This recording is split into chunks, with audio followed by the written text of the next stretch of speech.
Hello everyone, welcome back. In today's video, I would be covering intelligent driving setting. This setting controls a number of safety related settings including front assist, lane assist, side assist and traffic sign information. Let's see how these functions can help you in your driving. To access intelligent driving setting, please touch on vehicle setting and then you can see intelligent setting option. First setting is front assist system. There are a number of functions available in this setting. Pedestrian safety assist. As the name suggests, this feature is to avoid the collision with pedestrian or bike.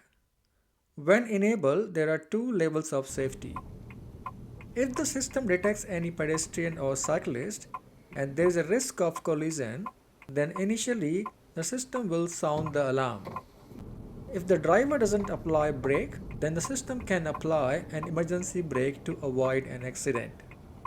The next setting is crash safety assist. This also works similar to pedestrian safety assist. The only difference is instead of pedestrians or bikes, it's to avoid collision with the front vehicle.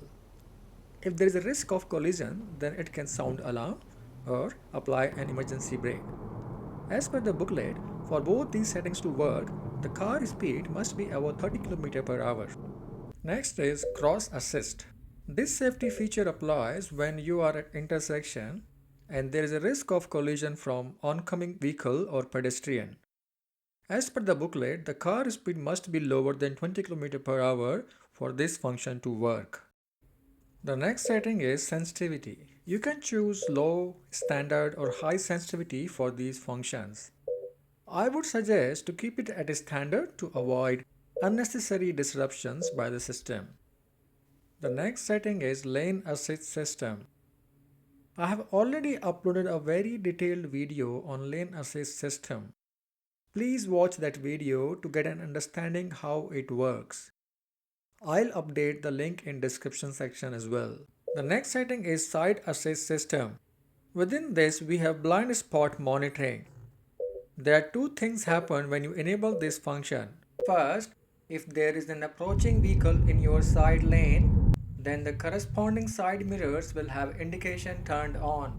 Second function of the setting is if you turn on the indicator towards the same lane where blind spot indication is on, then the system will start giving you an audible warning about possible collision from the approaching vehicle in side lane.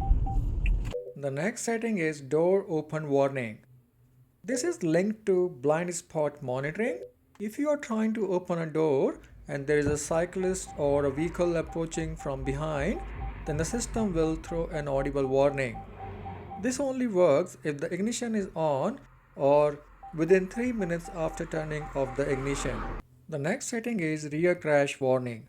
This is a unique setting. Not sure if this is any useful. So how it works, if there is a fast approaching vehicle from behind and it's in your lane and not slowing down, then the system will warn you about possible collision from behind. The warning is issued through hazard lights, which will quickly flash all of a sudden. Based on my experience, this can throw false alarms because there are drivers who would apply last minute brake. This warning may confuse other drivers about your actions because they wouldn't know it's an auto system alarm which is flashing indicators, not you. So I prefer to keep it off. The next setting is rear cross traffic alert. This is a very useful setting. While reversing, the system will throw an audible warning if there is an upcoming traffic or pedestrians. Next is rear cross traffic brake. This is the next level of previous setting. If you continue to reverse and there is a risk of collision with pedestrians or other cars, then the system will apply an emergency brake.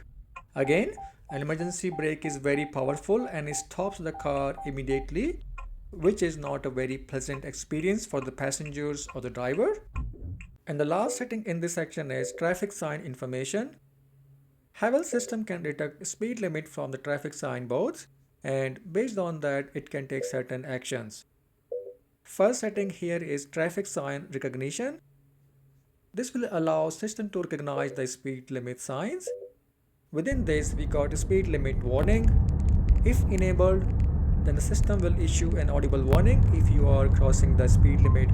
This is not always right because in Australia there are times when different speed limit applies. For example, school times, but I still prefer to keep it on.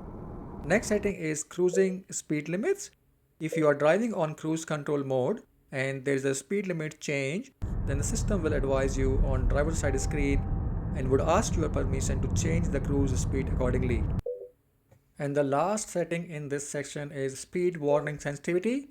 So when do you want to get a warning from system? For example, if the speed limit is 40 and the sensitivity is 1 km per hour, then you would get an audible warning when your car's speed reaches 41 km per hour speed.